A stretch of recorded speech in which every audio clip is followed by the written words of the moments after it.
This is the system that I have personally used to generate over $20 million of concrete work annually, and it works for any contractor.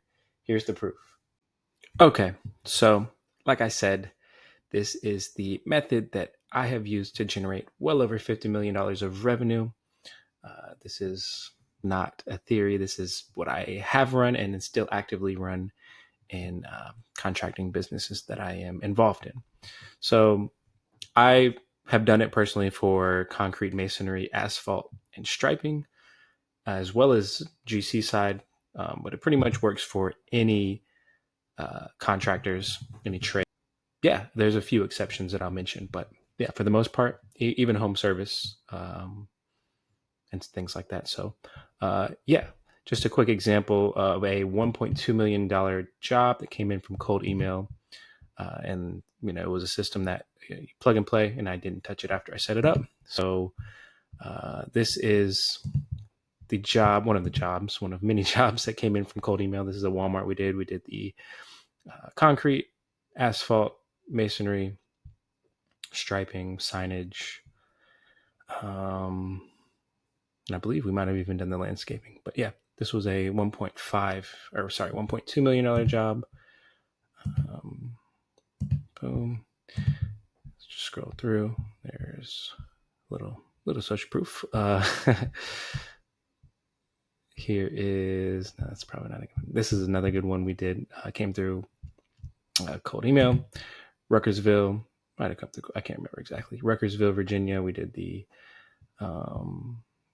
again, pretty much similar scope. It was a smaller building. I think it was closer to like 700,000, somewhere in there. And I don't believe we did the asphalt on this one. So yeah, just that this works. The point is that, in my opinion, you should run both inbound and outbound together. So a lot of contractors that I see and have kind of consulted with, the problem is they're always competing on price. They always must be the cheapest. And, there are stages in your business where that is good, and keeping you and your guys busy is good. But at a certain point, you need to, change the business model if you want to scale. And particularly if you want to get out of the field.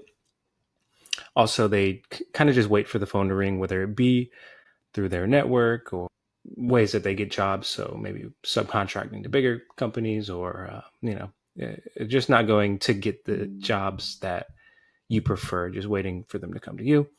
No consistent lead pipeline. And this is extremely common in most markets where it's either feast or famine. Usually the feast is in the summer. Usually the famine is in the winter. And that was a big problem we ended up solving. And actually December ended up being one of our busiest months of the year. A lot of the Walmart work would slow down, but we were able to do some warehouse work, particularly, some pharmaceutical companies is what we got in with. So yeah. And the big one is they only do one type of lead gen, if any at all. But if they do, it's usually inbound or outbound, and they never really do both. So lane one is inbound leads, which is, where the work is coming to you. This is usually through Google Business, SEO, some type of paid ads, whether it's Google Ads, Facebook, Instagram, LinkedIn. So this is really good for consistency. This is like building a machine that pretty much works for you. It works for you all year long. Some trades are a bit more seasonal than others, but yeah, it's once it's set up, it's one of the most secure ways to generate business constantly, just because you don't have to do anything. It requires very, very little maintenance once you are generating leads. Like, we have assets we set up 5 years ago, still generating well over $1 million of work a year. And that's work that we take. We turn down more work than we take, just because a lot of it is, small work. We have a pretty low minimum. A pretty high minimum at this point. We really don't take jobs, I would say, at this point, under like $20,000. And yeah, once we rank that, we really didn't even have to touch it. I do some, updates once a year, just to kind of keep up with the competition, just because there's always going to be someone that wants to take your spot. They probably don't know how, but they want to. And the only downside is that it is slower to ramp up. So depending on your market, for us, it took about 3, maybe 6 months to really dominate the market locally, here in Metro Atlanta. And some markets it's even quicker. If you're in a really even, Atlanta is one of the most competitive markets, but if you're in an even more competitive market, like, I don't know, maybe Houston, Los Angeles, New York, a couple others, it might be closer to a year. And then lane 2 is the outbound marketing, which is you go find the leads. This is a lot. There's a lot of different ways to go about this, but this is, the inbound leads give you consistency, but outbound leads let you go get the jobs you want. And usually the jobs you want are either easy or very profitable. So, or, ideally both. So this is kind of like what you're set up to do. Like our motto was set up to for renovations. That's why we were able to dominate the Walmart space. And we went out and got every. There was a point in time where I truly believe I bid every Walmart project in the Southeast, every single one. There wasn't a single job that I missed. It's just going out and getting exactly what you want. Usually, my preferred method is cold email, cold calling, and sometimes even walking into GC offices if you really, really need to, if you really, really want the work. I usually stop here and, occasionally here. But usually cold email gets you in the door. Networking event and trade shows, again, that's not really like my type of networking. That's kind of like the good old boy type of networking, or outbound marketing. Take the guys out to lunch, whatever. That's not really my thing, but it does work really well if you are a social person. Again, cold email is my best friend. And the best part about it is that, minus a warm-up phase, you can pretty much start today and start generating leads. Once the warm-up phase is over, which is about 2 weeks, you can start generating leads immediately.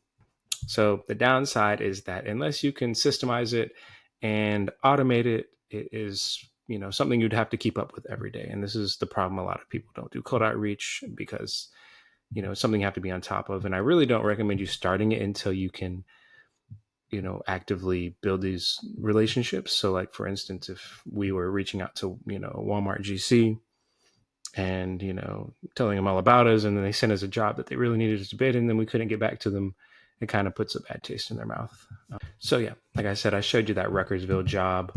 It was a GC we'd never met, and cold emailed them. And, not only did we land that one job, we landed probably closer to, $6-7 million with that GC from a cold email. So one relationship can, blow your business up.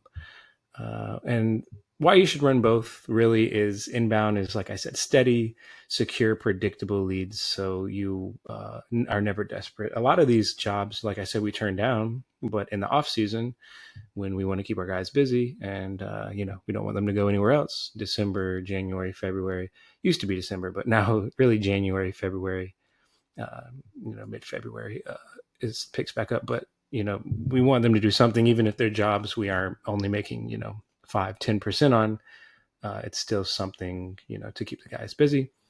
And then the outbound leads, it goes, like I said, it lets you get exactly the type of projects that you want, which are hopefully the most profitable for you. And when you run both, you are in complete control of your pipeline.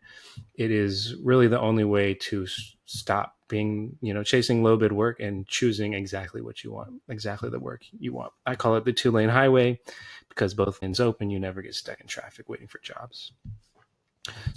You can, there's some, type of clients that you really want, you can do a couple cold calls a day, and then, some local networking events. And then with the outbound, you can track the results. You can track your inbound too. If you start running ads, you really want to track your inbound, but you can see what jobs are actually making you money. This is a big thing once you start running ads as well. If, for us, patios don't really make us much money. So, and typically the budget for patios is smaller than the driveways. So we, will Well, we can see that. We can see the cost per lead on our patios, and we can turn those ads off and only target driveways. With GMB SEO, you kind of can't really choose what you target. I mean, you can in the beginning, but if patios are coming in, patios are coming in. And then double down on what's winning, and then cut the dead weight. So this system is a system that will guarantee that you get leads coming in. But if you can't turn them into high profit contracts, you will still get stuck competing on price. So in the next training video, I'm going to show you exactly how to close those deals once you have the leads coming in at 20, 30, 40, even 50 sometimes % margins, even when the competitors are cheaper.